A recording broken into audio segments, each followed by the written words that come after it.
वागर्थाविव सम्पृक्तौ वागर्थ प्रतिपत्तये जगतः पितरौ वन्दे पार्वती परमेश्वरौ यदक्षरं वेदविदो वदन्ति विशन्ति यद्यतयो वीतरागाः यदिच्छन्तो ब्रह्मचर्यं चरन्ति तत्ते पदं संग्रहेण प्रवक्ष्ये नमः पुरस्तादथ पृष्ठतस्ते नमोऽस्तु ते सर्वत एव सर्व अनन्तवीर्यामितविक्रमस्त्वं सर्वं समाप्नोषि ततोऽसि सर्वः।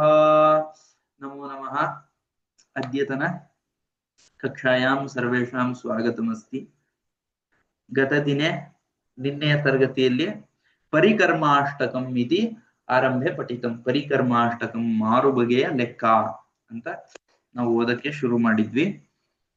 ತತ್ರ ಸಂಖ್ಯಾನಾಂ ವಿಭಕ್ತಿ ಪ್ರತ್ಯಯಃ ಏಕವಚನಂ ದ್ವಿವಚನಂ ಬಹುವಚನಂ ಇತ್ಯಾದಿ ವಿಷಯ ಪಠಿತಂ। ಸಂಖ್ಯೆಗಳ ವಿಭಕ್ತಿ ಪ್ರತ್ಯಯಗಳು ಏಕವಚನ ದ್ವಿವಚನ ಬಹುವಚನ ಅಂತ, ಮತ್ತೆ ಕೂಡಿಸುವುದನ್ನು ಹೇಗೆ ಹೇಳೋದು, ಕಳೆಯೋದನ್ನು ಹೇಗೆ ಹೇಳೋದು, ಗುಣಿಸೋದನ್ನು ಹೇಗೆ ಹೇಳೋದು ಅಂತ ಇತ್ಯಾದಿಯನ್ನ ನಾವು ನೋಡ್ಕೊಂಡಿದ್ವಿ। ಪುನಃ ಸಂಖ್ಯಾಂ ಕಥಂ ಪಠಾಮಹ, ಸಂಖ್ಯೆಯನ್ನ ಹೇಗೆ ಓದೋದು ಅಂತ ಅನ್ನೋ ವಿಷಯದ ಬಗ್ಗೆನೂ ನಾವು ನೋಡ್ಕೊಂಡಿದ್ವಿ। ಅಧುನಾ ಅಗ್ರಿಮಃ ಅವಶಿಷ್ಟಃ ಭಾಗಃ ಪಠ್ಯತೆ। ದ್ವಾದಶಾನಾಂ ಚತುರ್ಥೋಂಶಃ ಕಿಯಾನ್, ದ್ವಾದಶಾನಾಂ ಚತುರ್ಥಃ ಅಂಶಃ ಕಿಯಾನ್, 12ರ 4ನೇ ಅಂಶ ಇತ್ಯುಕ್ತೆ तत्र द्वादश अस्ति, एतस्य चतुर्थः अंशः 4ನೇ अंश ಸರಿಯಾಗಿ ವಿಭಾಗ ಮಾಡಿದ್ರೆ 4ನೇ ಅಂಶ ಎಷ್ಟಿರುತ್ತೆ ಅಂತ ಅಂದ್ರೆ तत्र त्रीणि त्रीणि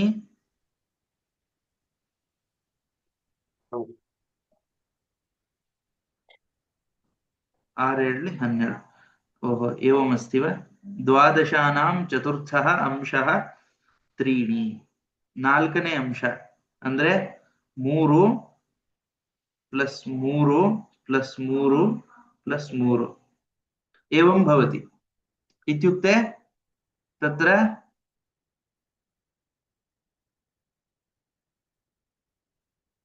एवम् अस्ति 3 एवं द्वादशानां चतुर्थः अंशः 4ನೇ अंश ಎಷ್ಟು ಅಂದ್ರೆ त्रीणि इति उक्तम्।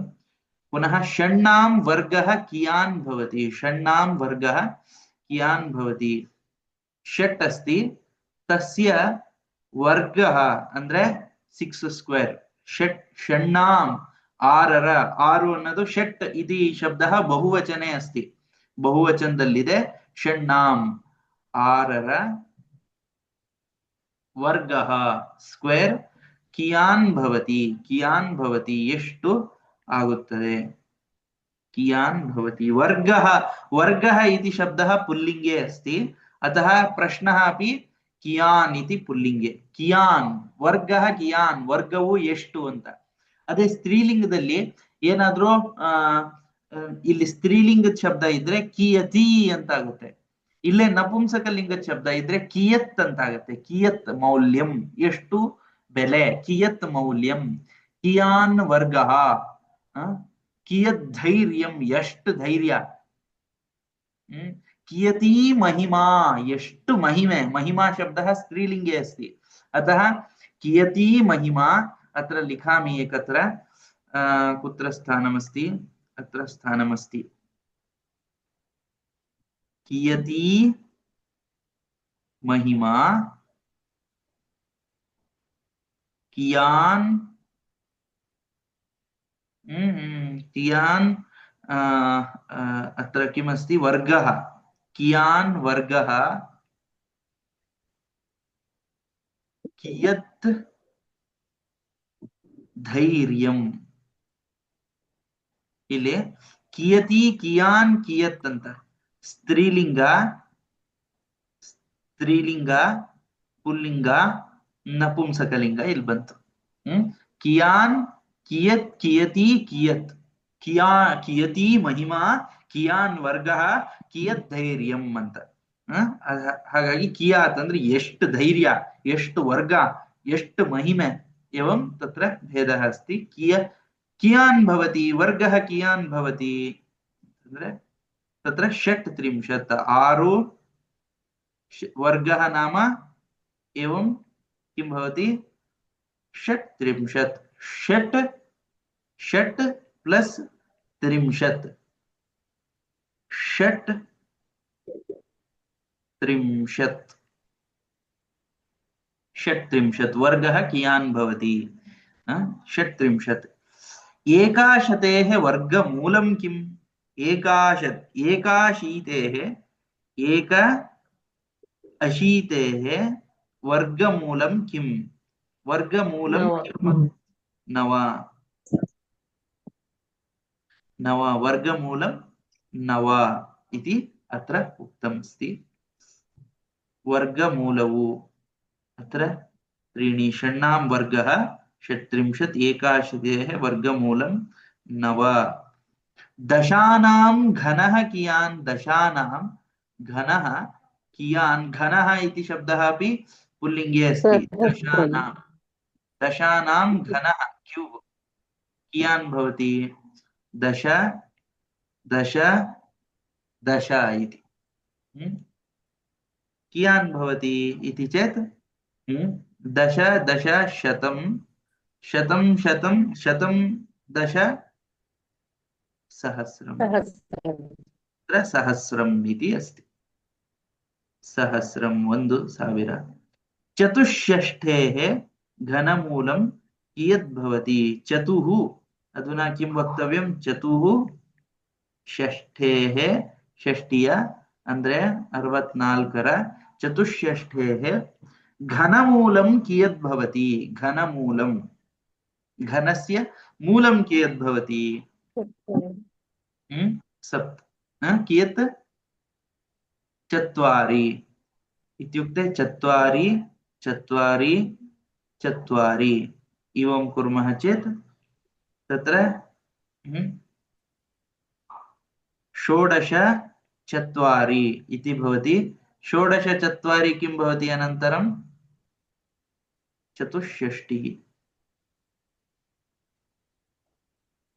एवं भवति चत्वारि कियत् भवति अत्र कियत् इति अस्ति मूलं घनमूलम् इति अस्ति अतः कियत् मूलं किं कियत् भवति एष्टागुत्ते कियत् ಅಂತ ಇಲ್ಲಿ ಬಂತು चत्वारि इत्येवम् अत्र विषयः संख्या विषये षड्विध गणना विषये उक्तं प्रथमः किमस्ति योजनम् अथवा संकलनं द्वितीयं व्यवकलनं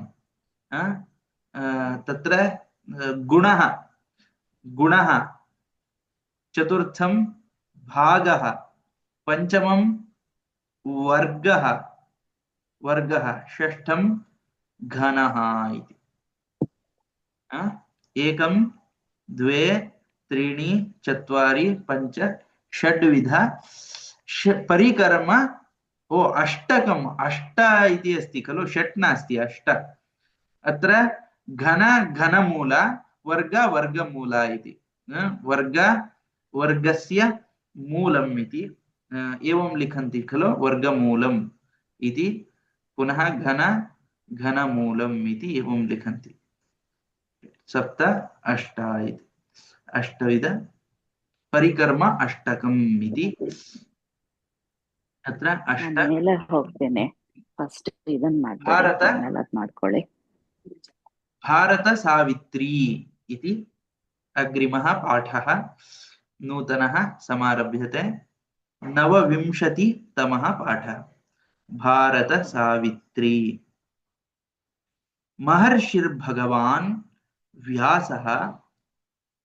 महर्षिर्भगवान् व्यासः कृत्वेमां संहितां पुरा श्लोकैश्चतुर्भिर्धामात् धर्मात्मा पुत्रमध्यापयच्छुकम् इति अत्र एकं भारत सावित्री इति अस्ति भारत भारत महाभारतस्य किमपि अस्ति महर्षिर्भगवान् व्यासः अत्र आदौ किं भवति प्रथमं श्लोकाध्ययने पदच्छेदः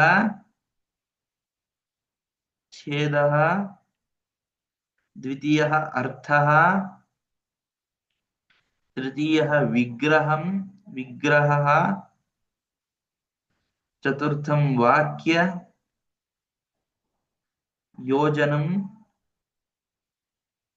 एवं पंचमम् आक्षेपः षष्ठं समाधानम् आर स्टेप ಅಲ್ಲಿ ಶ್ಲೋಕದ ಅರ್ಥವನ್ನು ನಾವು ಕಲಿತೀವಿ ಆದೌ ಪದಚ್ಛೇದ ಮಹರ್ಷಿಯು ಪದಾರ್ಥನ ಒಟ್ಟೊಟ್ಟಿಗೆ ನೋಡ್ಕೊಂಡು ಹೋಗೋಣ ಮಹರ್ಷಿ ಭಗವಾನ್ ಭಗವಂತನು ವ್ಯಾಸನು ಮಹರ್ಷಿ ಭಗವಾನ್ ವ್ಯಾಸಃ ಕೃತ್ವಾ ಮಾಡಿ ವ್ಯಾಸನು ಭಗವಂತನು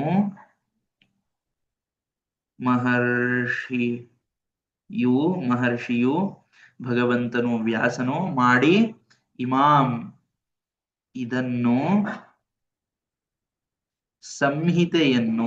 ಸಂಹಿತಾಂ ಪುರಾ ಹಿಂದೆ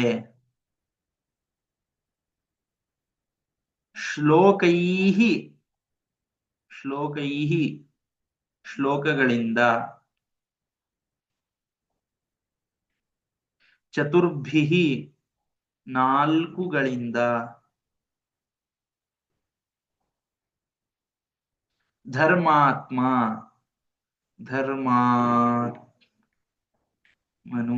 ಧರ್ಮಾತ್ಮನು ಪುತ್ರಂ ಮಗನನ್ನು ಅಧ್ಯಾಪಯತ್ ಅಧ್ಯಾಪಿಸಿದನು ಶುಕನನ್ನು इति एवं तत्र पदच्छेदः पदार्थोक्तिः संजातः अधुना विग्रहः इति अत्र समस्तपदं नास्ति समास इरुವಂತ ಪದಗಳಿಲ್ಲ ಹಾಗಾಗಿ ವಿಗ್ರಹ ವಾಕ್ಯ ಅನ್ನೋದಿಲ್ಲ अधुना क्रियापदं किमस्ति अध्यापयत् इति एकं क्रियापदं वर्तते अध्यापयत् अध्यापिसिदनु इति एकं क्रियापदं कः अध्यापयत् कः अध्यापयत्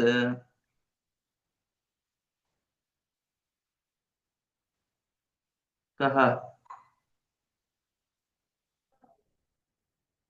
अध्यापयत् महर्षिः भगवान् व्यासः अध्यापयत् महर्षियु भगवन्तनु व्यासनु अध्यापिसिदनु किम् अध्यापयत्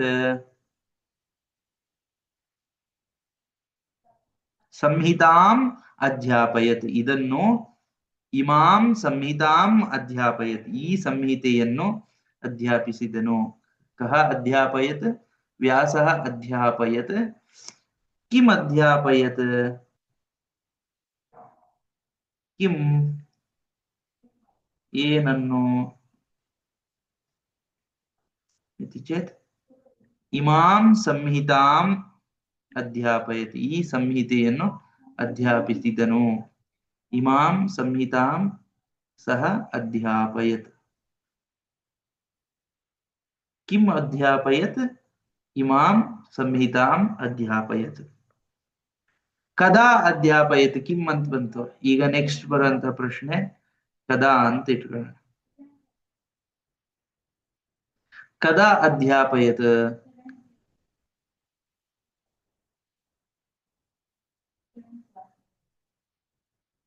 कदा अध्यापयत् ಯಾವಾಗ ಅಧ್ಯಾಪನೆ ಮಾಡಿದ ಅಂತಾದ್ರೆ कदा अध्यापयत् पुरा अध्यापयत् ಹಿಂದೊಂದು ಕಾಲದಲ್ಲಿ पुरा अध्यापयत् ಹಿಂದೆ अध्यापयत् ಕಮ್ ಅಧ್ಯಾಪಯತ್, ಯಾರನ್ನು ಉದ್ದೇಶಿಸಿ ಅಧ್ಯಾಪನ ಮಾಡ್ದ ಅಂತ ಆದ್ರೆ ಅದು ದ್ವಿತೀಯ ವಿಭಕ್ತಿಲೆ.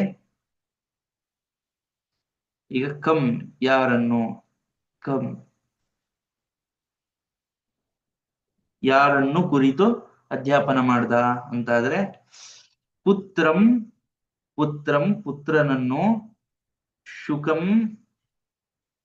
ಶುಕಂ ಪುತ್ರಂ ಅಧ್ಯಾಪಯತ್, ಶುಕನನ್ನು ಪುತ್ರನನ್ನು ಅಧ್ಯಾಪಿಸಿದನು. ಕೈಹಿ ಅಧ್ಯಾಪಯತೆ, ಯಾವುದರಿಂದ ಅಧ್ಯಾಪನೆ ಮಾಡ್ದ, ಕೈಹಿ ಯಾವುದರಿಂದ ಅಂತಾದ್ರೆ ಶ್ಲೋಕೈಹಿ ಚತುರ್ಭಿಹಿ. ಪುನಃ ಮಹರ್ಷಿ ಭಗವಾನ್ ವ್ಯಾಸ, ಈಗ ಧರ್ಮಾತ್ಮ ಅಂತ ಬಂತಲ್ಲ, ಧರ್ಮಾತ್ಮ ಅನ್ನೋದು ವ್ಯಾಸನಿಗೆ ಹೇಳ್ತಾ ಇರೋಂಥದ್ದು. ಧರ್ಮಾತ್ಮ ಮಹರ್ಷಿ ಭಗವಾನ್ ವ್ಯಾಸ ಪುತ್ರಂ ಅಧ್ಯಾಪಯತ್, ಸಹ ಕಿಂ ಕೃತ್ವ ಅಧ್ಯಾಪಯತ್, ಏನು ಮಾಡಿ ಅಂತ ಇನ್ನೊಂದು ಕ್ರಿಯಾಪದ ಬಂತು. ಒಂದು ಕ್ರಿಯಾಪದ, ಎರಡು ಕ್ರಿಯಾಪದ. ಇದು ಮೊದಲನೇ ಕ್ರಿಯಾಪದ, ಅದಾದ್ಮೇಲೆ ಮಾಡಿದ್ದು ಇದು.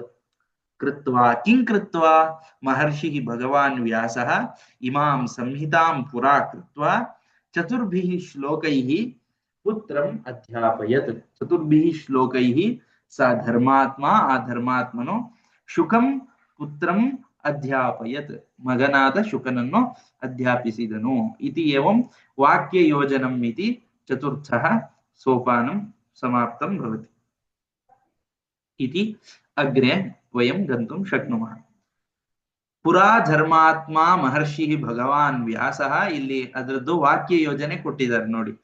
ಪುರಾ ಧರ್ಮಾತ್ಮ ಮಹರ್ಷಿ ಭಗವಾನ್ ವ್ಯಾಸ, ಹಿಂದೆ ಧರ್ಮಾತ್ಮನಾದ ಮಹರ್ಷಿಯು ಭಗವಂತ ವ್ಯಾಸನು ಇಮಾಂ ಸಂಹಿತಾಂಕೃತ್ವ, ಈ ಸಂಹಿತೆಯನ್ನು ಮಾಡಿ ಚತುರ್ಭಿಃ ಶ್ಲೋಕೈಃ ಪುತ್ರಂ ಶುಕಂ ಅಧ್ಯಾಪಯತ್, 4 ಶ್ಲೋಕಗಳಿಂದ ತೃತೀಯ ವಿಭಕ್ತಿ ಪುತ್ರನನ್ನು ಅಧ್ಯಾಪಿಸಿದನು.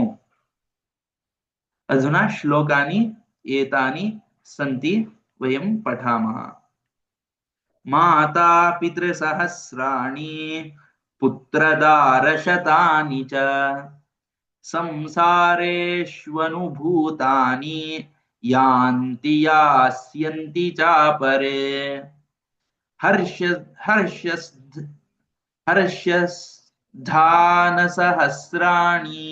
ಭಯಸ್ಥಾನಶತಾನಿ ಚ. ಹರ್ಷಸ್ಥಾನಸಹಸ್ರಾಣಿ ಭಯಸ್ಥಾನಶತಾನಿ ಚ. ದಿವಸೇ ದಿವಸೇ ಮೂಢಂ ವಿಶಂತಿ ನ ಪಂಡಿತಂ, ಆವಿಶಂತಿ ನ ಪಂಡಿತಂ. ಊರ್ಧ್ವಬಾಹುರ್ವಿರೋಮ್ಯೇಷ ನ ಚ ಕಶ್ಚಿತ್ ಶೃಣೋತಿ ಮೇ. ಧರ್ಮಾದರ್ಥಶ್ಚ ಕಾಮಶ್ಚ ಸ ಕಿಮರ್ಥಂ ನ ಸೇವ್ಯತೆ.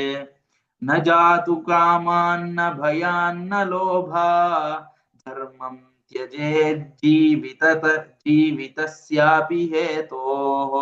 ನಿತ್ಯೋ ಧರ್ಮಃ ಸುಖ ದುಃಖೇ ತ್ವನಿತ್ಯೇ, ಜೀವೋ ನಿತ್ಯೋ ಹೇತುರಸ್ಯ ತ್ವನಿತ್ಯಃ. ಇಮಾಂ ಭಾರತ ಸಾವಿತ್ರೀಂ ಪ್ರಾತರುತ್ಥಾಯ ಯಃ ಪಠೇತ್, ಸ ಭಾರತ ಫಲಂ ಪ್ರಾಪ್ಯ ಪರಂ ಬ್ರಹ್ಮಾಧಿಗಚ್ಚತಿ. ಇತ್ಯೇವಂ ಭಾರತ ಸಾವಿತ್ರಿ ಇತಿ ಶ್ಲೋಕ ವಿಷಯ. ಅತ್ರ ಕತಿ ಶ್ಲೋಕಾಃ ಸಂತಿ? ಪ್ರಥಮಃ ಶ್ಲೋಕಃ, ದ್ವಿತೀಯಃ ಶ್ಲೋಕಃ, ತೃತೀಯಃ ಶ್ಲೋಕಃ, ಚತುರ್ಥಃ ಶ್ಲೋಕಃ, ಪಂಚಮಃ ಶ್ಲೋಕಃ, ಷಷ್ಠಃ ಶ್ಲೋಕಃ. ಷಟ್ ಶ್ಲೋಕಾಃ ಸಂತಿ. ಪ್ರಥಮಂ ಶ್ಲೋಕಾನಾಂ ಪರಿಚಯಃ ಪೀಠಿಕಾ ಅಸ್ತಿ, ಅಂತಿಮಂ ಫಲಶ್ರುತಿ ಅಸ್ತಿ. ಮೊದಲಿರುವಂಥದ್ದು ಪೀಠಿಕೆ, ಕೊನೆಗಿರುವಂಥದ್ದು ಫಲಶ್ರುತಿ. ಮಧ್ಯದಲ್ಲಿರೋ 4 ಶ್ಲೋಕಗಳ ಬಗ್ಗೆ ಮುಖ್ಯವಾಗಿ ಹೇಳ್ತಾ ಇದ್ದಾರೆ. ಚತ್ವಾರಿ ಶ್ಲೋಕಾಃ ಅತ್ರ ವಿದ್ಯಂತೆ. ಮಾತಾ ಪಿತೃ ಸಹಸ್ರಾಣಿ, ಅತ್ರ ಪದಚ್ಛೇದಾನಿ, ಪದಚ್ಛೇದಂ ವಯಂ ಕುರ್ಮಃ. ಮಾತಾ ಪಿತೃ ಸಹಸ್ರಾಣಿ ಏಕಂ ಪದಂ. ಅಪ್ಪ ಅಮ್ಮ ಸಾವಿರ ಅಪ್ಪ ಅಮ್ಮ ಅನ್ನೋದು ಒಂದೇ ಪದ. ಅಪ್ಪ ಅನ್ನೋದ್ ಬೇರೆ ಪದ ಇರ್ಬೋದು, ಅಮ್ಮ ಅನ್ನೋದ್ ಬೇರೆ ಪದ ಇರ್ಬೋದು, ಸಾವಿರ ಅನ್ನೋದ್ ಬೇರೆ ಪದ ಇರ್ಬೋದು. ಆದ್ರೆ ಇಲ್ಲಿ ಹೇಳ್ತಿರೋದೇನು? 1000 ಅಪ್ಪ ಅಮ್ಮ ಅಂತ ಹೇಳ್ತಿರೋದ್ರಿಂದ ಇದು ಎಲ್ಲ ಸೇರಿ ಬರೀ 1000 ಅನ್ನೋದು ಸಪರೇಟ್ ಪದ ಅಂತಲ್ಲ, 1000 ಅಪ್ಪ ಅಮ್ಮಂದಿರು. ಮಾತಾನಿ ಪಿತೃ ಮಾತರಃ ಪಿತರಃ ಸಹಸ್ರಾಣಿ ಅಂತ ಹಿಂಗ್ ಬರುತ್ತೆ. ಸಹಸ್ರಂ ಅನ್ನೋ ಶಬ್ದ ನಪುಂಸಕಲಿಂಗದಲ್ಲಿದೆ, ಹಾಗಾಗಿ ಸಹಸ್ರಾಣಿ.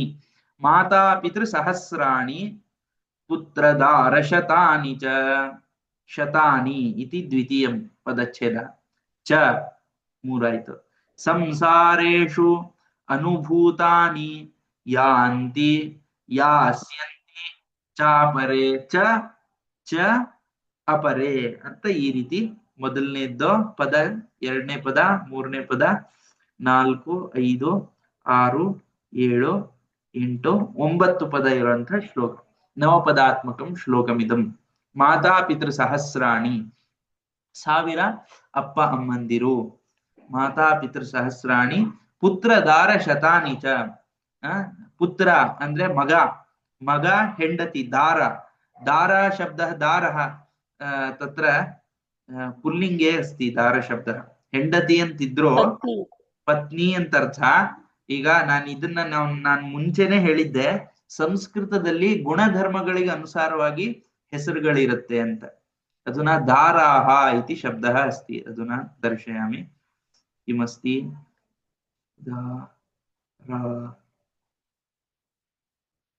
ದಾರಾಹ ದಾರ ಶಬ್ದ ಶಬ್ದरूपेषु पुल्लिंग शब्दः अस्ति दारा.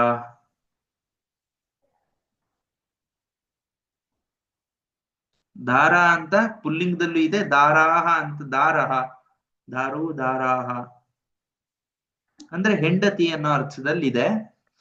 ದಾರಹ ಶಬ್ದಃ ಪುಲ್ಲಿಂಗೇ ಭವತಿ, ಕಿಂತು ತತ್ರ ಗುಣಾನುಸಾರಂ ಭವತಿ. ಸ್ತ್ರೀಲಿಂಗದಲ್ಲೂ ಇದೆ ದಾರ ಶಬ್ದ. ದಾರ ಪುತ್ರ ದಾರ ಶತಾನಿ ಚ, ಮಕ್ಕಳು ಹೆಂಡತಿಯರು 100.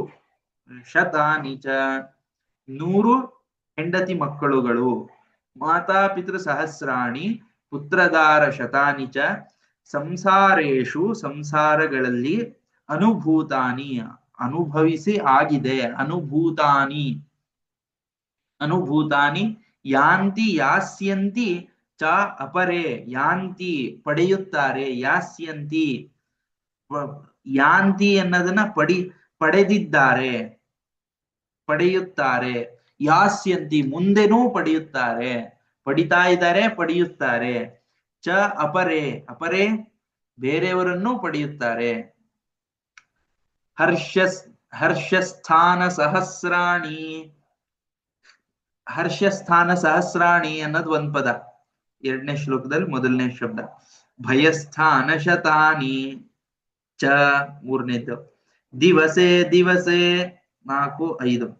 ಮೂಢಂ 6. ಆವಿಶಂತಿ 7. ನ 8. ಪಂಡಿತಂ 9. ಊರ್ಧ್ವಬಾಹು, ಊರ್ಧ್ವಬಾಹು ಅನ್ನೋದು ಒಂದು ಶಬ್ದ. ವಿರೋಮ್ಯೇಷಃ, ವಿರೋಮಿ, ವಿರೋಮಿ ಅನ್ನೋದು ಇನ್ನೊಂದು ಶಬ್ದ, ಎರಡನೇದು. ಏಷ ಮೂರನೇದು.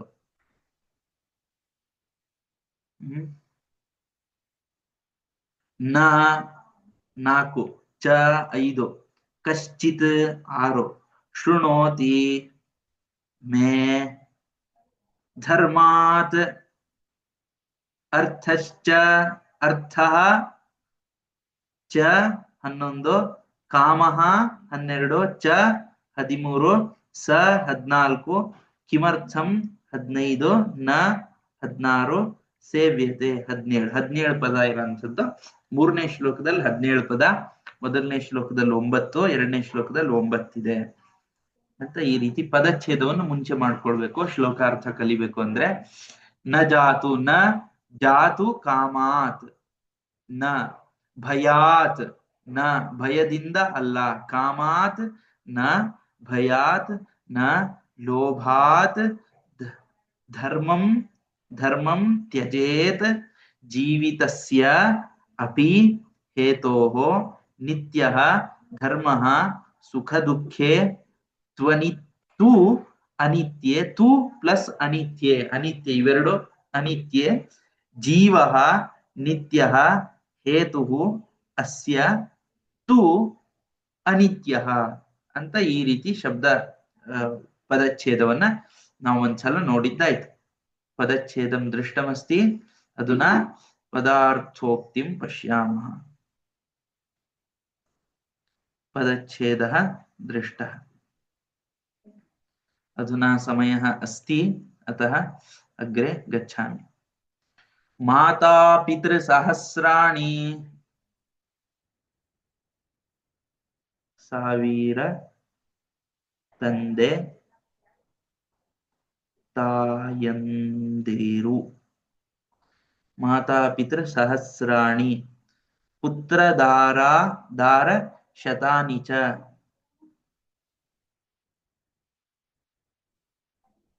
ನೂರು ಹೆಂಡತಿ ಮಕ್ಕಳುಗಳು.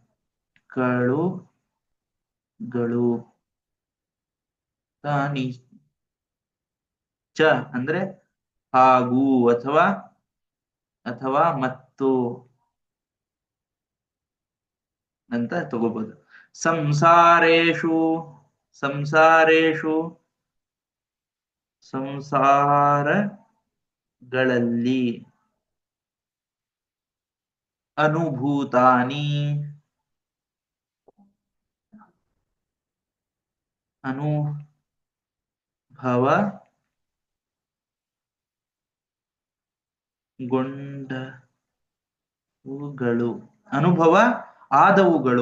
ಅನುಭವಗೊಂಡವುಗಳು ಇವು ಆಗಿವೆ.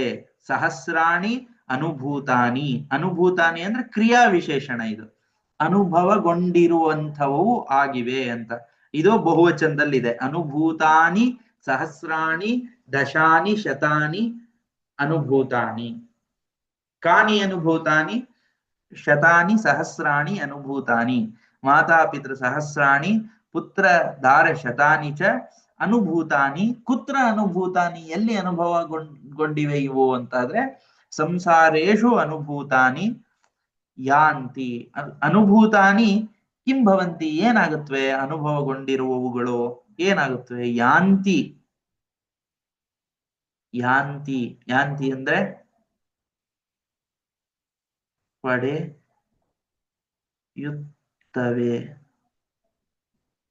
ಯಾಸ್ಯಂತಿ ಭವಿಷ್ಯದಲ್ಲಿ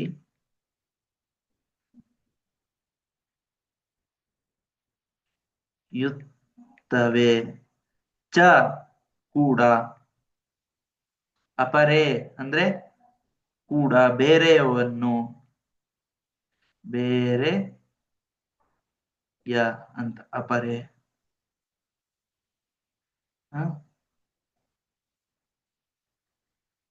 ಹರ್ಷಸ್ಥಾನ ಸಹಸ್ರಾಣಿ ಸಾವಿರ ಸಂತೋಷ ಸ್ಥಾನಗಳು. ಸಾವಿರ ಸಂತೋಷ ಸ್ಥಾನಗಳು.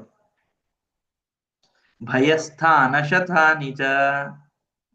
100 ಭಯ ಸ್ಥಾನಗಳು.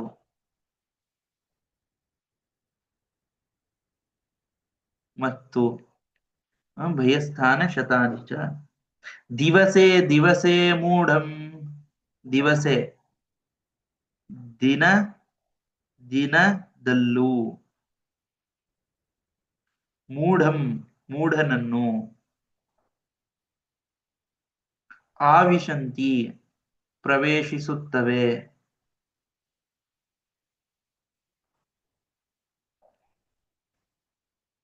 ನ ಪಂಡಿತಂ ಪಂಡಿತನನ್ನು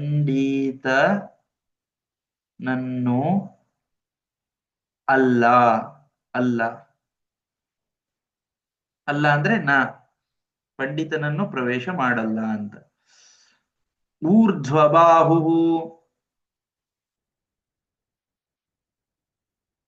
ಮೇಲೆ ಕೈ ಮಾಡಿದವು. ಊರ್ಧ್ವಂ ಬಾಹು ಯಸ್ಯ ಸಹ.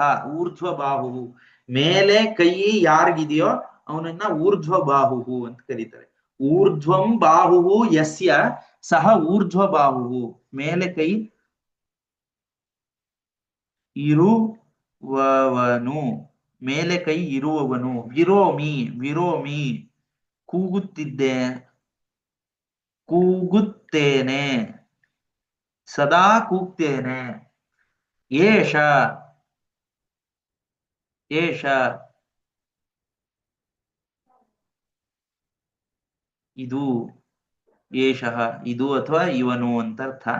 ನ ನ ಇಲ್ಲ, ನ ಕಶ್ಚಿತ್ ನ ಚ ಕಶ್ಚಿತ್, ಕಶ್ಚಿತ್ ಕಶ್ಚಿತ್ ಚ ಅಂತಂದ್ರೆ ಕಶ್ಚಿತ್ ಚ ಅಂದ್ರೆ ಯಾರೂ ಕೂಡ, ಯಾರೂ ಕೂಡ, ಕಶ್ಚಿತ್ ಚ ಅಂದ್ರೆ ಯಾರೂ ಕೂಡ, ನ ಶೃಣೋತಿ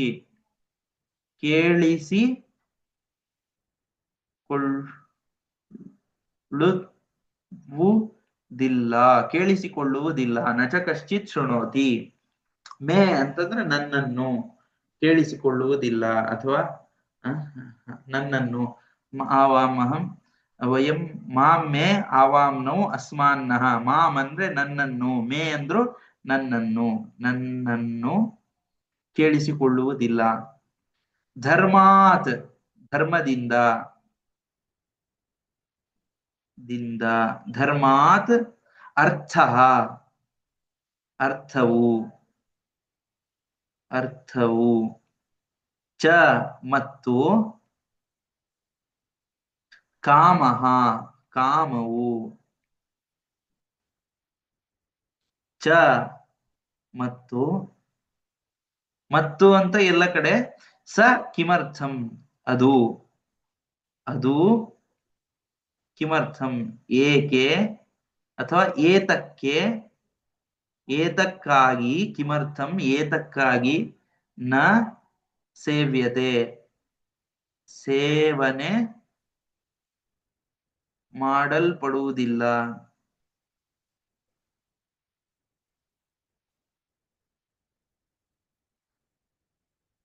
ಅದು ಏನಕ್ಕೆ ಸೇವೆ ಮಾಡಲ್ಪಡುವುದಿಲ್ಲ? एवं तत्र श्लोकत्रयम् एवम् अधुना पदार्थं द्रष्टम् अधुना वाक्ययोजनं कुर्मः. विग्रहवाक्यमस्ति चेदपि पश्यामः.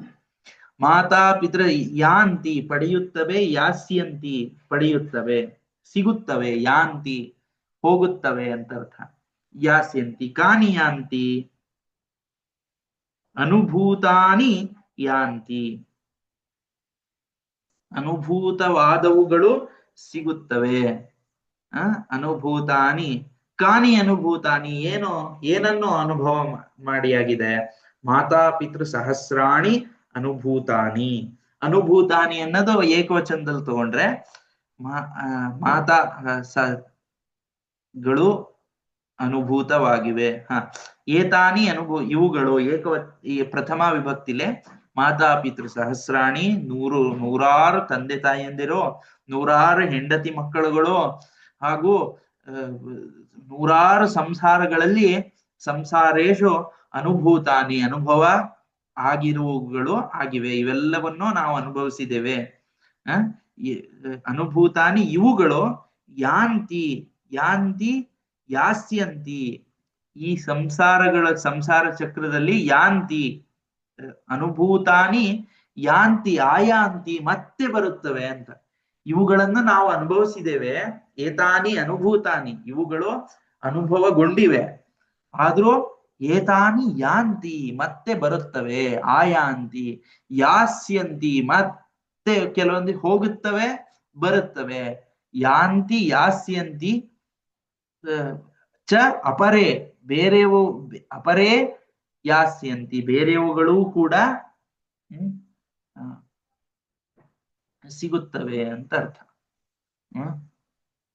ಹರ್ಷಸ್ಥಾನ ಸಹಸ್ರಾಣಿ ಭಯಸ್ಥಾನ ಶತಾನಿ ಚ ದಿವಸೇ ದಿವಸೇ ಮೂಢಂ ಆವಿಶಂತಿ. ಮೂಢಂ ಆವಿಶಂತಿ, ಮೂಢನನ್ನು ಪ್ರವೇಶಿಸುತ್ತವೆ. ಮೂಢಂ ಯಾಂತಿ, ಮೂಢಂ ಆವಿಶಂತಿ, ಮೂಢನನ್ನು ಪ್ರವೇಶಿಸುತ್ತವೆ. ಕಿಂ ಯಾಂತಿ ಕಾನಿ ಯಾಂತಿ, ಯಾವುಗಳು ಪ್ರವೇಶಿಸುತ್ತವೆ ಅಂತಾದ್ರೆ ತತ್ರ ಅತ್ರ ಲಿಖಿತ್ವಾ ದರ್ಶಯಾಮಿ. ಅಧುನಾ ಕ್ರಿಯಾಪದಾನಿ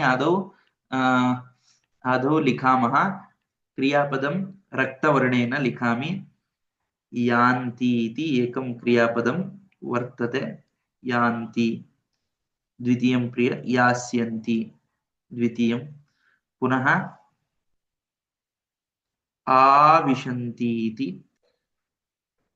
ವಿರೋಮಿ ವಿರೌಮಿ ವಿರೋಮ್ಯೇಶ ವಿರೌಮಿ ರೌಮಿ ಅಂದ್ರೆ ರವಂ ಕರೋಮಿ ವಿರೌಮಿ ಜೋರಾಗಿ ಶಬ್ದ ಮಾಡ್ತೀನಿ ವಿರೌಮಿ ಶೃಣೋತಿ ಅಂತ ಇನ್ನೊಂದು ಶಬ್ದ ಶೃಣೋತಿ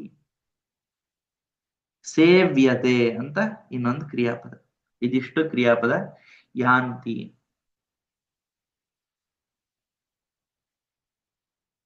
ಬೇರೆಯವರು ಅಪರೇ ಯಾಂತಿ ಬೇರೆಯವರು ಪಡೆಯುತ್ತಾರೆ ಅಪರೇ ಪರಂಪರೌ ಪರೇ ಅಂತಿರ್ಬೇಕು ಪರಂ ಅಂದ್ರೆ ಶ್ರೇಷ್ಠ ಅಪರ ಅಂತಂದ್ರೆ ಶ್ರೇಷ್ಠವಲ್ಲದ್ದು ಅಂತ ಅಪರೇ ಅಂತಂದ್ರೆ ಶ್ರೇಷ್ಠವಲ್ಲವುಗಳು ಅಂತನೂ ಅರ್ಥ ಇರ್ಬೇಕು ಅತ್ರ ಕಿಮರ್ಥಂ ಅತ್ರ ದತ್ತಮಸ್ತಿ ತಂದೆ ತಾಯಿ ಎಷ್ಟೋ ಸಾವಿರಗಳು ಮತ್ತು ಮಕ್ಕಳು ಹೆಂಡತಿರಿ ಎಷ್ಟೋ ನೂರುಗಳು ಸಂಸಾರದಲ್ಲಿ ಈಗ ಬರುತ್ತಲಿವೆ ಎಷ್ಟೋ ಮುಂದೆಯೂ ಬರುವವು ಅಪರೇ ಅನ್ನೋದು ಎಷ್ಟೋ ಮಂದಿಯು ಮುಂದೆ ಬರುವವರು ಬೇರೆಯವರು ಬರುವವರು ಅಂತ ಬೇರೆಯವರು ಅಪರೇ ಯಾಂತಿ ಬಂದಿವೆ ಬರ್ತಾ ಇವೆ ಯಾಸ್ಯಂತಿ ಮುಂದೆ ಅಪರೇ ಯಾಸ್ಯಂತಿ ಬೇರೆಯವರು ಬೇರೆಯವರು ಅಪರೇ ಬೇರೆಯವರು ಬೇರೆಯವರು ಯಾಸ್ಯಂತಿ ಮಾತಾಪಿತೃ ಸಹಸ್ರಾಣಿ ಯಾಂತಿ ಬರ್ತಾ ಇವೆ ಇವುಗಳು ಬರ್ತಾ ಇವೆ ಮುಂದೆ ಬೇರೆಯವರು ಬರ್ತಾರೆ ಅಪರೇ ಚ ಯಾಸ್ಯಂತಿ ಸಂಸಾರೇಶು ಯಾಸ್ಯಂತಿ ಇತಿ ಏಕಂ ಯಾಂತಿ ಕೆ ಯಾಂತಿ ಅನ್ನೋದು ಇದರಲ್ಲಿದೆ ಅಂದ್ಮೇಲೆ ಇದಕ್ ಪ್ರಶ್ನೆ ಏನ್ ಬರುತ್ತೆ ಕೆ ಅಂತ ಪ್ರಥಮ ವಿಭಕ್ತಿಯಲ್ಲಿರೋ ಪ್ರಶ್ನೆಗೆ ನಾವು ಏನ್ ಗುರುತು ಮಾಡ್ಕೊಳ್ಳೋಣ ಅಂದ್ರೆ ಹಳದಿ ಬಣ್ಣ ಗುರುತು ಮಾಡ್ಕೊಂಡಿರೋಣ ಅತ್ರ ಅಥವಾ एतत् प्रथमा विभक्ति इति चिन्तयामः चेत् अत्र प्रथमः प्रश्नः कः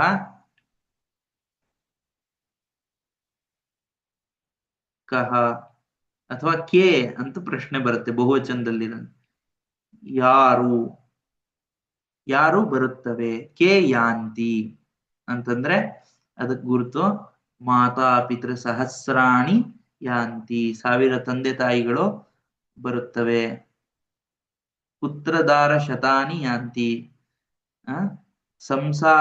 ಅನುಭೂತಾನಿ ಯಾಂತಿ ಅನುಭವಗೊಂಡವುಗಳು ಬರುತ್ತವೆ ಅಂತ ಕೆ ಈಗ ಎರಡನೇ ಪ್ರಶ್ನೆ ಕಿಂ ಯಾಂತಿ ಅಂತಂದ್ರೆ ಏನನ್ನು ಪಡ್ಕೊಂಡು ನಮ್ಮನ್ನ ಪಡ್ಕೊಂಡು ನಮ್ಮ ಹತ್ರ ಬರುತ್ತೆ ಅಂತ ಮೂಢಂ ಯಾಂತಿ ಮೂಢನನ್ನು ಪ್ರವೇಶಿಸುತ್ತವೆ ಮೂಢನನ್ನು ಅನುಸರಿಸುತ್ತವೆ ಅಂತ ಅನುಯಾಂತಿ ಅಂದ್ರೆ ಅನುಸರಿಸುತ್ತವೆ ಆಯಾಂತಿ ಅಂದ್ರೆ ಬರುತ್ತವೆ ಪ್ರಯಾಂತಿ ಅಂದ್ರೆ ಪ್ರಯಾಣ ಮಾಡುತ್ತವೆ ಮೂಢನನ್ನು ಕುರಿತು ಪ್ರಯಾಣ ಮಾಡುತ್ತವೆ ಮೂಢನನ್ನು ಕುರಿತು ಬರುತ್ತವೆ ನಾವು ಅನುಯಾಂತಿ ಏನ್ ಬೇಕಾದ್ರೂ ಉಪಸರ್ಗ ಸೇರಿಸ್ಕೋಬಹುದು ಯಾಂತಿ ಅಂದ್ರೆ ಗಮನ ಆ ದಿಕ್ಕಿನಲ್ಲಿ ಹೊರಡೋದು ಅಂತ ಕೆ ಯಾಂತಿ ಕಂ ಯಾಂತಿ ಯಾರನ್ನು ಕುರಿತು ಬರುತ್ತದೆ ಅಂತ ಬಂದ್ರೆ ಇದು ದ್ವಿತೀಯ ವಿಭಕ್ತಿನ ಹಸಿರು ಬಣ್ಣದಲ್ಲಿ ತಗೊಂಡ್ರೆ ಯಾರನ್ನು ಕಂ ಯಾರನ್ನು ಯಾರನ್ನು ಅಂತ ಬಂದ್ರೆ ಮೂಢಂ ಯಾಂತಿ ಮೂಢಂ ಯಾಂತಿ ಮೂಢನನ್ನು ಕುರಿತು ಬರುತ್ತವೆ ಮೂಢಂ ಯಾಂತಿ ಆಮೇಲೆ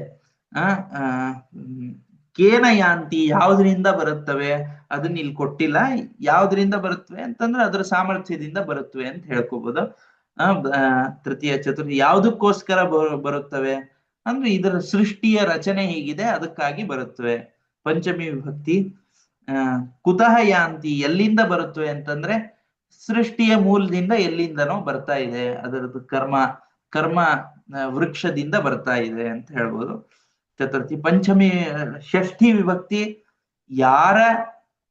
ಯಾರ ತಂದೆ ತಾಯಿಯರು ಬರ್ತಾರೆ ಅಂತಂದ್ರೆ ಅವರದ್ದೇ ತಂದೆ ತಾಯಿಯರ ಬರ್ತಾರೆ ಅಂತ ಆಯ್ತು ಸಪ್ತಮಿ ವಿಭಕ್ತಿ ಎಲ್ಲಿ ಅಂತ ಕೊನೆಯದು ತೃತೀಯ ವಿಭಕ್ತಿ, ಚತುರ್ಥಿ, ಪಂಚಮಿ, ಷಷ್ಠಿ, ಸಪ್ತಮಿ. ಸಪ್ತಮಿ ವಿಭಕ್ತಿ ಈ ಬಣ್ಣದಲ್ಲಿ ಎಲ್ಲಿ ಅಂತ ತಗೊಳ್ಳೋಣ. ಎಲ್ಲಿ, ಕುತ್ರ ಅಂತ ಆದ್ರೆ ಸಂಸಾರೇಶು, ಸಂಸಾರಗಳಲ್ಲಿ. ಸಪ್ತಮಿ ವಿಭಕ್ತಿ. ಅಪರೇ ಯಾಸ್ಯಂತಿ, ಅಪರೇ ಯಾಸ್ಯಂತಿ ಅನ್ನೋದನ್ನು ಅಲ್ಲಿ ಅದೇನ್ ಬಂತು ಹಳದಿ ಬಣ್ಣ, ಪ್ರಥಮ ವಿಭಕ್ತಿ. ಅಪರೇ ಯಾಸ್ಯಂತಿ, ಕೆ ಯಾಸ್ಯಂತಿ, ಅಪರೇ ಯಾಸ್ಯಂತಿ. ಚ ಇನ್ನು ಉಳಿದಿದ್ದೆಲ್ಲ ಅವ್ಯಯಗಳು. ಅದನ್ನ ನಾನು ಈ ನೀಲಿ ಬಣ್ಣದಲ್ಲಿ ಇದನ್ನು ಚ ಚ ಅನ್ನೋದು ಈ ತರ ಬಂತು. ಇನ್ನು ಉಳಿದಿದ್ದನ್ನು ಈ ರೀತಿ ಅಭ್ಯಾಸ ಮಾಡ್ಕೋಬಹುದು. ಹೆಚ್ಚು ನಿಮಗೆ ಮನ್ಸಿಗೆ ಬರ್ತಾ ಇದೆ ಅನ್ಕೋತೀನಿ. ಈಗ ಆವಿಶಂತಿ, ಪ್ರವೇಶಿಸುತ್ತವೆ. ಆವಿಶಂತಿ, ಕೆ ಆವಿಶಂತಿ, ಯಾವುಗಳು ಪ್ರವೇಶಿಸುತ್ತವೆ ಅಂತ ಮೊದಲನೇ ಪ್ರಶ್ನೆ. ಅದಕ್ಕೆ ಪ್ರಥಮ ವಿಭಕ್ತಿ ಕೆ.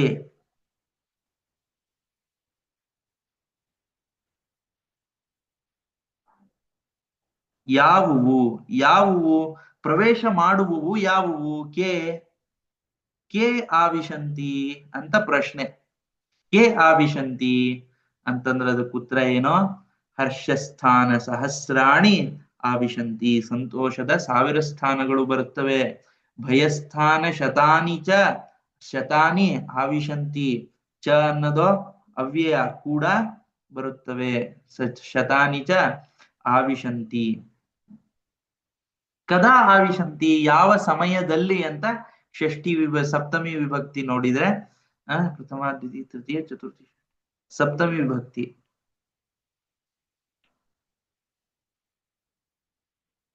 ಸಮಯದಲ್ಲಿ, ಯಾವ ಸಮಯದಲ್ಲಿ ಅಂತಂದ್ರೆ ಕದಾ.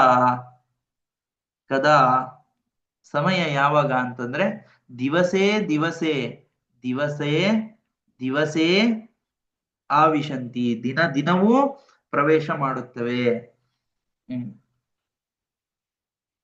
ನ ವಿಶಂತಿ ಪಂಡಿತಂ, ನ ಅನ್ನೋ ಉಪಸರ್ಗ ಪಂಡಿತಂ ನ ವಿಶಂತಿ, ನ ಪಂಡಿತಂ, ಅಪಂಡಿತನನ್ನ ಪ್ರವೇಶ ಮಾಡುತ್ತವೆ ಅಂತಾನೋ ನಾವು ತಗೋಬೇಕು. ಪಂಡಿತನನ್ನು ಅಂತ ದ್ವಿತೀಯ ವಿಭಕ್ತಿ. ಮೂಢಂ ಇದ್ದಂಗೆ ಪಂಡಿತಂ ಅಂತ ಇನ್ನೊಂದು. ಪಂಡಿತಂ ವಿಶಂತಿ, ಪಂಡಿತನನ್ನು ಪ್ರವೇಶ ಮಾಡುತ್ತವೆ. ಪಂಡಿತಂ ನ ವಿಶಂತಿ, ಈಗ ನ ಅನ್ನೋ ಉಪಸರ್ಗನ ನೀವು ಪಂಡಿತನ ಜೊತೆಗೂ ಸೇರಿಸ್ಬೋದು, ವಿಶಂತಿ ಅನ್ನೋದ್ರ ಜೊತೆಗೂ ಸೇರಿಸ್ಬೋದು. ನ ವಿಶಂತಿ ಅಂದ್ರೆ ಪ್ರವೇಶ ಮಾಡೋದಿಲ್ಲ. ನ ಪಂಡಿತಂ ವಿಶಂತಿ, ಅಪಂಡಿತನನ್ನು ಪ್ರವೇಶ ಮಾಡುತ್ತವೆ ಅಂತನೂ ತಗೋಬಹುದು. ತರ್ಹಿ ಊರ್ಧ್ವ ಬಾಹು ವಿರೋಮಿ, ವಿರೋಮಿ ಅಂತದ್ ಬಂದ ತಕ್ಷಣ ವಿರೋಮಿ ಕೂಗುತ್ತೇನೆ. ಮಹೋದಯ ಕ್ಷಮ್ಯತಾಂ. ಹಾ, ನ ಇತಿ ಅವ್ಯಯಃ ಅಸ್ತಿ ಖಲು, ಹಾ, ಕಥಂ ಉಪಸರ್ಗಃ ಭವತಿ? ಉಪಸರ್ಗಃ ನಾಸ್ತಿ, ಅವ್ಯಯ. ಅವ್ಯಯ ನ ಅನ್ನೋದು ಅವ್ಯಯ. ಇದನ್ನ ವಿಶಂತಿ ಅನ್ನೋದ್ರ ಜೊತೆಗೂ ಸೇರಿಸ್ಕೋಬಹುದು, ಪಂಡಿತಂ ಅನ್ನೋದ್ರ ಜೊತೆಗೂ ಸೇರಿಸ್ಬೋದು. ನ ಪಂಡಿತಂ ಅಂತ. ಧನ್ಯವಾದ. ಸಮ್ಯಕ್. ಊರ್ಧ್ವ ಬಾಹು ವಿರೋಮಿ, ವಿರೋಮಿ ಅಂತಂದ್ರೆ ಕೂಗುತ್ತೇನೆ. ಕಹ ವಿರೋಮಿ, ಇದ್ರ ಕರ್ತ ಯಾರು? ಕಹ ಅಂತ ಪ್ರಶ್ನೆ ಬಂದ್ರೆ ಅಹಂ ಅಂತ ಉತ್ತರ ಬರುತ್ತೆ. ಸಾಮಾನ್ಯ ಉತ್ತರ ಏನು? ಮೊದಲನೇ ಪ್ರಶ್ನೆ ವಿರೋಮಿ. ಕಹ ಯಾರು ಅಂತಾದ್ರೆ ಇದಕ್ಕೆ ಉತ್ತರ ಏನು? ನಾನು ಅಂತ ಅರ್ಥ. ನಾನು ಅನ್ನೋದು ವಿರೋಮಿ, ಮಾಡುತ್ತೇನೆ ಅಂದ್ರೆ ನಾನು ಅಂತಿದೆ ಅಂತ ಅರ್ಥ. ನೀನ್ ಯಾರು ಅಂತ ಮತ್ ಪ್ರಶ್ನೆ ಬರುತ್ತೆ. ನೀನ್ ಯಾರು ಅಂತಂದ್ರೆ ಅಹಂ ಊರ್ಧ್ವ ಬಾಹು, ನಾನು ಕೈ ಮೇಲಿರೋನು ಅಂತ ಅರ್ಥ. ಅದಕ್ಕೆ ಪ್ರಥಮ ವಿಭಕ್ತಿ ಊರ್ಧ್ವ ಬಾಹು. ಕಹ ಊರ್ಧ್ವ ಬಾಹು ವಿರೋಮಿ, ಕೈ ಮೇಲಿರೋನು ನಾನು ಕೂಗ್ತಾ ಇದ್ದೇನೆ. ವಿರೋಮಿ ಕೂಗುತ್ತೇನೆ. ಏಷ ಏಷ ಅಹಂ, ಇವನಾದ ನಾನು, ಊರ್ಧ್ವ ಬಾಹುನಾದ ನಾನು. ಏಷ ವಿರೋಮಿ. ಏಷ ನಚ ಕಶ್ಚಿತ್ ಶೃಣೋತಿ. ಕಶ್ಚಿತ್, ಕಹ ಚಿತ್ ಯಾರೊಬ್ಬನೂ ಕೂಡ, ಒಬ್ಬನೂ ಕೂಡ ಅಂತರ್ಥ. ಕಶ್ಚಿತ್ ಯಾರೋ ಒಬ್ಬನು, ಚ ಕಶ್ಚಿತ್ ಚ ಯಾರೋ ಒಬ್ಬನೂ ಕೂಡ ಶೃಣೋತಿ, ಕಶ್ಚಿತ್ ಶೃಣೋತಿ ಅಂತ. ಇದು ಕಹ ಅಂತ ಮತ್ತೆ ಶೃಣೋತಿ ಅನ್ನೋ ಪ್ರಶ್ನೆಗೆ ಕಹ ಅಂತ ಪ್ರಶ್ನೆ ಬಂದ್ರೆ ಕಹ ಯಾರು, ಇಲ್ಲಿ ಶೃಣೋತಿ. ಕಹ ಶೃಣೋತಿ, ಕಶ್ಚಿತ್ ಶೃಣೋತಿ ಯಾರೋ ಒಬ್ನು ಕೇಳ್ತಾನೆ ಅಂತಾದ್ರೆ ನಚ ಕಶ್ಚಿತ್ ಕಶ್ಚಿತ್ ನ ಶೃಣೋತಿ ನಚ ಕಶ್ಚಿತ್ ಶೃಣೋತಿ ಅಂತ ಬರುತ್ತೆ. ನ ಅನ್ನೋದು ಅವ್ಯಯ, ಚ ಅನ್ನೋದು ಅವ್ಯಯ. ನಚ ಕಶ್ಚಿತ್ ಶೃಣೋತಿ, ಕಶ್ಚಿತ್ ಚ ನ ಶೃಣೋತಿ, ಯಾರೊಬ್ಬನೂ ಕೂಡ ಕೇಳಿಸ್ಕೊಳ್ಳಲ್ಲ. ಶೃಣೋತಿ ಯಾರನ್ನು ಕೇಳಿಸ್ಕೊಳ್ಳೋದಿಲ್ಲ. ಇಲ್ಲಿ ವಿರೋಮಿ, ಇಲ್ಲಿಗೆ ಒಂದು ವಾಕ್ಯ ಆಯ್ತು. ಇಲ್ಲಿ ವಿರೋಮಿ ಮಾಂ ಏಷ ನ ಕಶ್ಚಿಚ್ಚ ಏಷ ಮಾಂ ನ ವಿರೋಮಿ ಮೇ ನಚ ಕಶ್ಚಿತ್ ಶೃಣೋತಿ, ಮೇ ನನ್ನನ್ನು ಯಾರೂ ಕೇಳಿಸಿಕೊಳ್ಳೋದಿಲ್ಲ. ಕಮ್ ನ ಶೃಣೋತಿ ಯಾರನ್ನು ಕೇಳಿಸ್ಕೊಳ್ಳೋದಿಲ್ಲ ಅಂತ ಎರಡನೇ ಪ್ರಶ್ನೆ. ಯಾರು ಕೇಳಿಸ್ಕೊಳ್ಳೋದಿಲ್ಲ, ಯಾವುದನ್ನು ಕೇಳಿಸ್ಕೊಳ್ಳೋದಿಲ್ಲ ಅಥವಾ ಯಾರನ್ನು ಕೇಳಿಸ್ಕೊಳ್ಳೋದಿಲ್ಲ. ಯಾರನ್ನು ಅನ್ನೋ ಪ್ರಶ್ನೆಗೆ ಕಮ್ ನ ಶೃಣೋತಿ ಅಂತ ಬಂದ್ರೆ ಮೇ ನ ಶೃಣೋತಿ, ನನ್ನನ್ನು ಯಾರು ಕೇಳಿಸಿಕೊಳ್ಳುವುದಿಲ್ಲ ಅಂತ. ತರ್ಹಿ ಏಷ ಅನ್ನೋ ಶಬ್ದ ಏನಕ್ಕಿದೆ ಅನ್ನೋದನ್ನ ನೋಡೋಣ. ಧರ್ಮಾತ್ ಅರ್ಥಶ್ಚ ಕಾಮಶ್ಚ, ಕಾಮಶ್ಚ ಧರ್ಮಾತ್ ಕಾಮಶ್ಚ ಭವತಿ ಅನ್ನೋ ಕ್ರಿಯಾಪದವನ್ನು ನಾವು ತಗೊಳ್ಳೋಣ. ಭವತಿ ಕಹ ಭವತಿ, ಕಹ ಭವತಿ ಯಾರಾಗ್ತಾರೆ ಅಂತಂದ್ರೆ ಅರ್ಥಃ ಭವತಿ, ಕಾಮಃ ಭವತಿ. ಈಗ ಚ ಅನ್ನೋದು ಅವ್ಯಯ, ಚ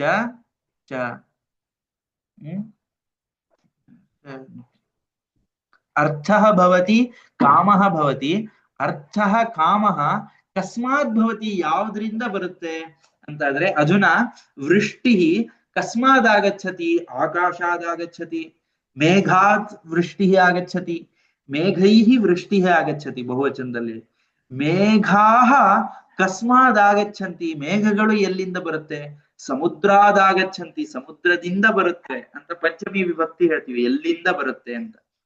ಮೇಘಾಃ ಸಮುದ್ರಾದಾಗಚ್ಚಂತಿ, ಜಲಂ ಕಸ್ಮಾದಾಗಚ್ಚತಿ, ಸಮುದ್ರಾದಾಗಚ್ಚತಿ. ರಕ್ತಃ ಕಸ್ಮಾದಾಗಚ್ಚತಿ, ರಕ್ತಃ ಉತ್ತಮ ಆಹಾರಾತ್ ಉತ್ತಮ ಭೋಜನಾದಾಗಚ್ಚತಿ. ಅಥವಾ ಆರೋಗ್ಯಂ ಕಸ್ಮಾದಾಗಚ್ಚತಿ, ಸದಾಹಾರೇಣ ಆರೋಗ್ಯಃ ಸಮಾಗಚ್ಚತಿ ಇತ್ಯೇವಂ. ತಥೈವ ಅರ್ಥಃ ಕಾಮಃ ಕಸ್ಮಾತ್ ಆಗಚ್ಚತಿ, ಕಸ್ಮಾತ್ ಭವತಿ ಎಲ್ಲಿಂದ ಬರುತ್ತೆ ಅಂತಾದ್ರೆ ಧರ್ಮಾತ್ ಭವತಿ ಇತಿ ಪಂಚಮಿ ವಿಭಕ್ತಿ. ಅತ್ರ ಪಂಚಮಿ ವಿಭಕ್ತಿಂ ಏತೇನ ವರ್ಣೇನ ಪಂಚಮ ವರ್ಣೇನ ಅಹಂ ಯೋಜಯಾಮಿ. ಕಾಮಶ್ಚ ಧರ್ಮಾತ್ ಧರ್ಮದಿಂದ, ಧರ್ಮದಲ್ಲಿಂದ, ಅರ್ಥಶ್ಚ ಕಾಮಶ್ಚ ಭವತಿ ಅಂತ ಇಲ್ಲಿಗೆ ಒಂದು ವಾಕ್ಯ ಮುಗೀತಿ. ಇದೊಂದು ವಾಕ್ಯ. ಧರ್ಮಾತ್ ಅರ್ಥಶ್ಚ ಕಾಮಶ್ಚ ಭವತಿ, ಊರ್ಧ್ವಬಾಹು ವಿರೌಮಿ, ನ ಚ ಕಶ್ಚಿತ್ ಶೃಣೋತಿ ಮೇ. ಇಲ್ಲಿ ಮಾತಾಪಿತೃ ಸಹಸ್ರಾಣಿ ಪುತ್ರದಾರೆ ಸಂಸಾರೇಶ್ವನುಭೂತಾನಿ ಅನ್ನೋದು ಯಾಂತಿ ಅನ್ನೋದು ಒಂದನೇ ವಾಕ್ಯ. ಅಪರೇಚ ಯಾಸ್ಯಂತಿ ಅನ್ನೋದು ಎರಡನೇ ವಾಕ್ಯ. ಹರ್ಷಸ್ಥಾನ ಸಹಸ್ರಾಣಿ ಭಯಸ್ಥಾನ ಶತಾನಿ ಚ ದಿವಸೇ ದಿವಸೇ ಮೂಢಂ ಆವಿಶಂತಿ ಅನ್ನೋದು ಮೂರನೇ ವಾಕ್ಯ. ನ ಪಂಡಿತಂ ಆವಿಶಂತಿ ಅನ್ನೋದು ನಾಲ್ಕನೇ ವಾಕ್ಯ. ಊರ್ಧ್ವಬಾಹು ವಿರೋಮಿ ಅನ್ನೋದು ಐದನೇ ವಾಕ್ಯ. ನಚ ಕಶ್ಚಿತ್ ಶೃಣೋತಿ ಆರನೇ ವಾಕ್ಯ. ಧರ್ಮಾತ್ ಅರ್ಥಶ್ಚ ಕಾಮಶ್ಚ ಭವತಿ ಅಂತ ಅನ್ನೋದನ್ನ ಭವತಿ ಅದನ್ನ ಕ್ರಿಯಾಪದನ ನಾವು ಬ್ರಾಕೆಟ್ ಅಲ್ಲಿ ಇಟ್ಕೊಳ್ಳೋಣ.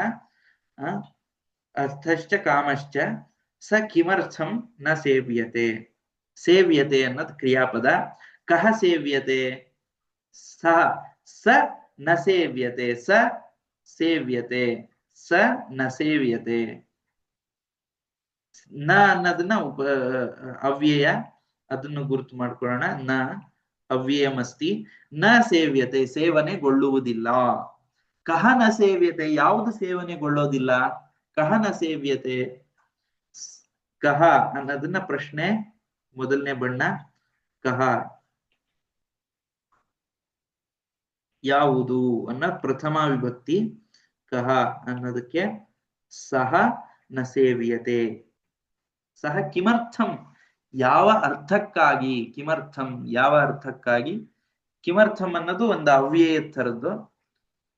ಕಿಮರ್ಥಂ ಕಿಮರ್ಥೆ ಕಿಮರ್ಥಾನಿ ಅಂತ ಅದಕ್ಕೆ ವಿಭಕ್ತಿ ಇಲ್ಲ. ಅದನ್ನ ಏತಕ್ಕಾಗಿ ಅಂತ ಅದು ಒಂದೇ ರೂಪ, ಅದನ್ನ ರೂಪಗಳು ಬೇರೆ ಇಲ್ಲ. ಕೋರ್ಥ ಅಂತ ಬರುತ್ತೆ, ಕೋರ್ಥ. ಕಿಮರ್ಥಂ ಅಂತ ಇದನ್ನ ಈ ಸಂದರ್ಭದಲ್ಲಿ ಬಳಸ್ತಾರೆ. ಕಿಮರ್ಥಂ ನ ಸೇವ್ಯತೆ, ಏತಕ್ಕಾಗಿ ಸೇವನೆ ಮಾಡುವುದಿಲ್ಲ ಅಂತ ಇದಿಷ್ಟು ವಿಷಯ ಬಂತು. ಇಲ್ಲಿ ಏಷ ವಿರೋಮಿ ಊರ್ಧ್ವಬಾಹು ವಿರೋಮಿ ಊರ್ಧ್ವಬಾಹು ಇದು ಅಥವಾ ಇದನ್ನು ಅನ್ನೋ ಅರ್ಥದಲ್ಲಿ ಹೇಳಿದ್ರೆ ಇರ್ಬೋದು. ಏತಂ ಅಂತ ಆಗ್ಬೇಕು, ಇದನ್ನು ಅಂತ ಹೇಳಿದ್ರೆ. ಈ ಪದದ ಸಾರ್ಥಕ್ಕೆ ಹೇಗ್ ಬರುತ್ತೆ ಅನ್ನೋದನ್ನ ನಾವು ಒಂದ್ ಸ್ವಲ್ಪ ನೋಡಿ ಹೇಳ್ಬೇಕಾಗತ್ತೆ. ಅಸ್ತು ಏವಂ ಪಠಿತಮಸ್ತಿ. ನ ಜಾತು ಕಾಮಾನ್ ನ ಭಯಾನ್ ನ ಲೋಭಾತ್ ಧರ್ಮಂ ತ್ಯಜೇತ್ ಜೀವಿತಸ್ಯಾಪಿ ಹೇತೋಃ ನಿತ್ಯೋ ಧರ್ಮಃ ಸುಖ ದುಃಖೇ ತ್ವನಿತ್ಯೇ ಜೀವೋ ನಿತ್ಯೋ ಹೇತುರಸ್ಯ ತ್ವನಿತ್ಯಃ ನ ಜಾತು ಕಾಮಾನ್ ನ ಭಯಾನ್ ನ ಲೋಭಾತ್ ಧರ್ಮಂ ತ್ಯಜೇತ್. ತ್ಯಜೇತ್ ಅಂದ್ರೆ ಬಿಡಬೇಕಾದದ್ದು ಅಂತ ಒಂದು ಕ್ರಿಯಾಪದ. ಬಿಡಬೇಕು ಅಂತ.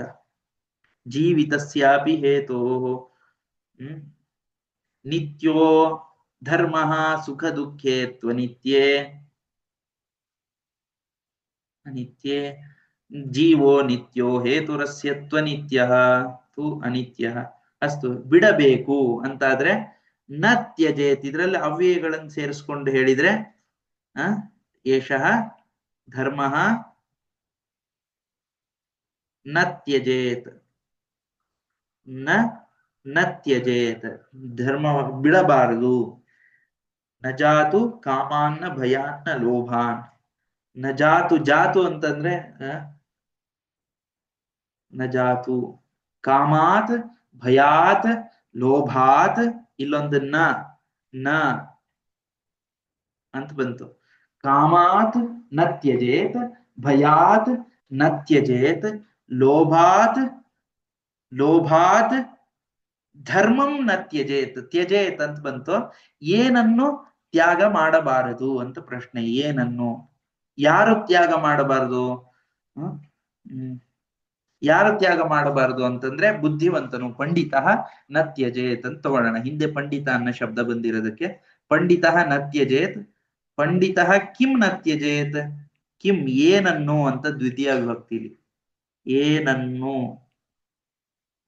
ಕಿಂ ನ ತ್ಯಜೇತ್, ಇದು ಕುತ್ರ ಕಾಮಾನ್ ನ ತ್ಯಜೇತ್, ಕಾಮಗಳನ್ನು ಬಿಡಬಾರದು. ಕಾಮ ಏನನ್ನು ಅಂದ್ರೆ ಕಾಮಾನ್ ನಾಸ್ತಿ. ಧರ್ಮಂ ನ ತ್ಯಜೇತ್, ಧರ್ಮವನ್ನು ಬಿಡಬಾರದು. ಧರ್ಮಂ ನ ತ್ಯಜೇತ್, ಧರ್ಮವನ್ನು ಬಿಡಬಾರದು. ಯಾವುದರಿಂದ ಬಿಡಬಾರದು, ಯಾವ ಕಾರಣದಿಂದ ಬಿಡಬಾರದು ಅಂತಂದ್ರೆ ಏನೇನೋ ಕಾರಣ ಇರುತ್ತೆ ಧರ್ಮ ಬಿಡೋದಕ್ಕೆ. ಎಂಥ ಕಾರಣದಿಂದನೂ ಬಿಡಬಾರದು ಅಂತಂದ್ರೆ ನನಗ್ ಭಯ ಆಗತ್ತಪ್ಪ, ನಾ ಬಿಡ್ತೀನಿ. ಇನ್ನು ಉಳಿದಿದ್ದಕ್ಕೆಲ್ಲ ತೊಂದರೆ ಇಲ್ಲ, ನಾನ್ ಧರ್ಮ ಮಾಡ್ತೀನಿ, ಭಯ ಆಗಲ್ಲ ಅಂದ್ರೆ ಮಾಡ್ತೀನಿ, ಎಲ್ಲ ಮಾಡ್ತೀನಿ. ಇಂತೂ ಭಯ, ಕಾಮ ನನಗಿಷ್ಟ, ಅದಕ್ಕಾಗಿ ಬಿಡ್ತೀನಿ. ನನಗೇನು ಅದರಿಂದ ದ್ವೇಷ ಅಂತಿಲ್ಲ, ನನಗ್ ಬೇರೆದೇನೋ ಇಷ್ಟ, ಅದಕ್ಕಾಗಿ ನಾ ಇದನ್ನ ಬಿಟ್ಟು ಹೋಗ್ತೀನಿ ಅಂತ ಹೇಳ್ತೀವಿ. ಕಾಮಾತ್ ಧರ್ಮಂ ನ ತ್ಯಜೇತ್, ಕಾಮದಿಂದ ಅಂತ ಪಂಚಮಿ ವಿಭಕ್ತಿ. ಪ್ರಥಮ ದ್ವಿತೀಯ ತೃತೀಯ ಚತುರ್ಥಿ ಪಂಚಮಿ. ಅತ್ರ ಕಾಮಾತ್ ಧರ್ಮಂ ನ ತ್ಯಜೇತ್, ಕಾಮದಿಂದ,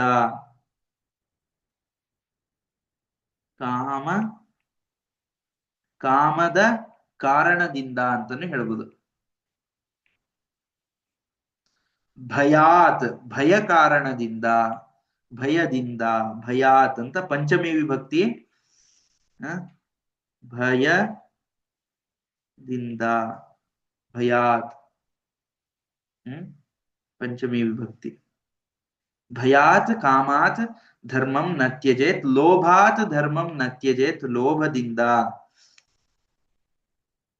ಲೋಭದಿಂದ, ಪುನಃ ಲೋಭದಿಂದ ಧರ್ಮವನ್ನು. ಜಾತು ಅಂತಂದ್ರೆ ಹೀಗೆ ಆಗ್ಬಾರ್ದು, ನ ಜಾತು ಕಶ್ಚಿತ್, ಯಾವತ್ತೂ, ಯಾವತ್ತೂ ಅಂತ ಅರ್ಥ. ಜಾತು ಅಂದ್ರೆ ಯಾವಾಗಲೂ ಅಂತ, ನ ಜಾತು ಕದಾಪಿ ಅಂತ. ಜಾತು ಅಂದ್ರೆ ಇದು ಅವ್ಯಯ ಅಂತ ಅನ್ಕೋತೀನಿ ನನ್ನ ಪ್ರಕಾರ. ಇದನ್ನ ನಾನು ಇದ್ರಲ್ಲಿ ಗುರುತು ಮಾಡಿರ್ತೀರಿ. ಜಾತು ಅಂತಂದ್ರೆ ಅದು ಗುರುತು ಮಾಡಿ ನಾನು ಇಲ್ಲೊಂದು ಪ್ರಶ್ನಾರ್ಥಕ ಹಾಕಿರ್ತೀನಿ. ಅವ್ಯಯ ಇರ್ಬೋದು ಇದು. ನ ಜಾತು ಯಾವಾಗಲೂ. जातु इति अव्ययमेव अस्ति, अव्ययः एव अस्ति। ಅವ್ಯಯ एव अस्ति. शब्दकोशे चित्रं गृहीत्वा अहं प्रेषितवती तत्र वाट्साप् मध्ये. अस्तु. न जातु कदापि, ಯಾವಾಗಲೂ, ನ ಯಾವಾಗಲೂ, ಕಾಮಾತ್ ಭಯಾತ್ ಲೋಭಾತ್ ಧರ್ಮಂ ನ ತ್ಯಜೇತ್ ಅಂತ ಒಂದನೇ ವಾಕ್ಯ ಆಯಿತು. ಪ್ರಥಮ ವಾಕ್ಯಂ ಅತ್ರ ಸಂಪನ್ನಂ. ಜೀವಿತಸ್ಯಾಪಿ ಹೇತೋಃ, ಓಹೋ ಅತ್ರ ಕಿಮಸ್ತಿ, ಜೀವಿತಸ್ಯಾಪಿ ಹೇತೋಃ, ಇನ್ನೊಂದು ಕಾರಣ. ಅಯ್ಯೋ ಎಲ್ಲದೂ ಇದೆ, ನನಗೆ ಭಯ ಇಲ್ಲ ಧರ್ಮ ಮಾಡಕ್ಕೆ, ಯಾವುದೇ ಕಾಮನೆ ಬಿಟ್ಟು ನಾನು ಇದನ್ ಮಾಡ್ತಾ ಇಲ್ಲ, ನನಗ್ ಬದುಕಕ್ಕೆ ದಾರಿ ಇಲ್ಲ. ಜೀವನಾಯೇವ ಹೇತೋಹೋ ನ ತ್ಯಜೇತ್, ಕಾರಣದಿಂದ, ಹೇತುವಿನಿಂದ, ಕಾರಣದಿಂದ ಅಂತ ಇಲ್ಲೊಂದು ಪಂಚಮಿ ವಿಭಕ್ತಿ ಇದೆ. ಇದನ್ನು ಸೇರಿ ಹೇತೋಹೋ ನ ತ್ಯಜೇತ್, ಕಾರಣದಿಂದ,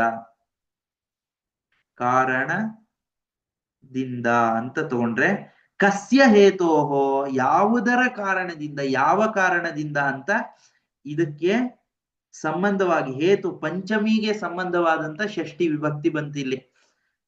ಇದು ಷಷ್ಠಿ ವಿಭಕ್ತಿಗೆ, ಇದು ಪ್ರಥಮ ವಿಭಕ್ತಿ, ದ್ವಿತೀಯ ವಿಭಕ್ತಿ, ತೃತೀಯ ವಿಭಕ್ತಿ, ಚತುರ್ಥಿ ವಿಭಕ್ತಿ, ಪಂಚಮಿ ಷಷ್ಠಿ ವಿಭಕ್ತಿ ಅಂತ ತಗೊಂಡ್ರೆ ಜೀವಿತಸ್ಯ ಹೇತೋಹೋ, ಜೀವಿತದ ಕಾರಣದಿಂದ ಅಂತ ತಗೊಳ್ಳೋದು. ಜೀವಿತಸ್ಯ ಷಷ್ಠಿ ವಿಭಕ್ತಿ, ಇದು ಪಂಚಮಿ ಸಂಬಂಧಿ ಷಷ್ಠಿ ವಿಭಕ್ತಿ, ಪಂಚಮಿ ಸಂಬಂಧಿ ಕಾರಕ ಷಷ್ಠಿ ವಿಭಕ್ತಿ. ತರ್ಹಿ ಜೀವಿತಸ್ಯ ಅಪಿ ಅನ್ನೋದು ಅವ್ಯಯ. ಜೀವಿತಕ್ಕೋಸ್ಕರ, ಜೀವಿತದ ಕಾರಣದಿಂದನೂ ಧರ್ಮಂ ನ ತ್ಯಜೇತ್, ಕಾಮಾತ್ ಧರ್ಮಂ ನ ತ್ಯಜೇತ್, ಭಯಾತ್ ಧರ್ಮಂ ನ ತ್ಯಜೇತ್, ಲೋಭಾತ್ ಧರ್ಮಂ ನ ತ್ಯಜೇತ್, ಕಿಮಪಿ ಧನಂ ಲಭ್ಯತೆ ಇತಿ ಧರ್ಮಂ ನ ತ್ಯಜೇತ್, ಜೀವಿತಸ್ಯಾಪಿ ಹೇತೋಃ ಧರ್ಮಂ ನ ತ್ಯಜೇತ್, ಜೀವನ ಮಾಡೋದು ಕಾರಣಕ್ಕೋಸ್ಕರನಾದ್ರೂ ಧರ್ಮವನ್ನ ಬಿಡಬಾರ್ದು. ನಿತ್ಯೋ ಧರ್ಮ, ಧರ್ಮ ನಿತ್ಯ ಇತಿ ಏಕಂ ವಾಕ್ಯಂ, ಇದಿಷ್ಟು ಸೇರಿ ಒಂದು ವಾಕ್ಯ. ನಿತ್ಯೋ ಧರ್ಮ ಸುಖ ದುಃಖೇ ತು ಅನಿತ್ಯೇ, ಧರ್ಮ ನಿತ್ಯ ಅಸ್ತಿ, ನಿತ್ಯ ಧರ್ಮ, ಧರ್ಮ ನಿತ್ಯ ಅಂತ ಪ್ರಥಮ ವಿಭಕ್ತಿಲಿ ಹೇಳ್ತಾ ಇದ್ದಾರೆ. ಧರ್ಮ ನಿತ್ಯ, ಧರ್ಮವು ನಿತ್ಯವು, ಸುಖ ದುಃಖೇ ದ್ವಿವಚನ, ಸುಖ ದುಃಖಗಳೆರಡೂ, ಅನಿತ್ಯೇ ಅನಿತ್ಯಗಳೆರಡು, ಜೀವ ನಿತ್ಯ, ಜೀವನು ನಿತ್ಯನು, ಹೇತುರಸ್ಯ ತು ಅನಿತ್ಯ, ಅಸ್ಯ ಹೇತು ಅನಿತ್ಯ,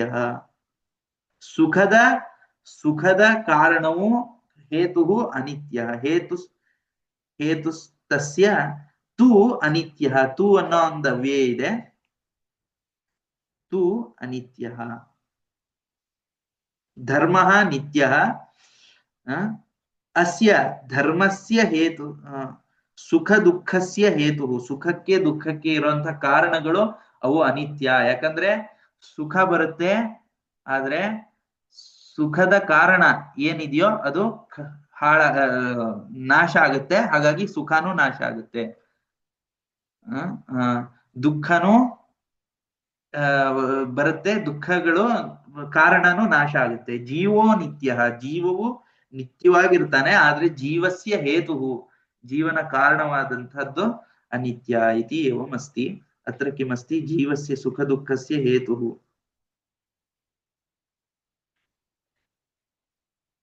ಧರ್ಮ ಪ್ರಾಣವೇ ಸುಖ ದುಃಖಗಳು ಅನಿತ್ಯವಾದ ಜೀವನು ನಿತ್ಯನೋ ಇವನ ಸುಖ ದುಃಖಕ್ಕೆ ಕಾರಣವಾದದ್ದಾದರೂ ದರೋ ಅನಿತ್ಯವು जीवः नित्यः एतत् सुख दुःखम् अनित्यम् इति अत्र एवं दत्तमस्ति भवतु एवं चत्वारि श्लोकानां सारः एवमस्ति अनन्तरं फलश्रुतिः अस्ति समयः बहु स्वीकृतः अधुना अग्रिमं श्लोकम् अग्रिमसप्ताहे पठिष्यामः धन्यवादः सर्वेभ्यः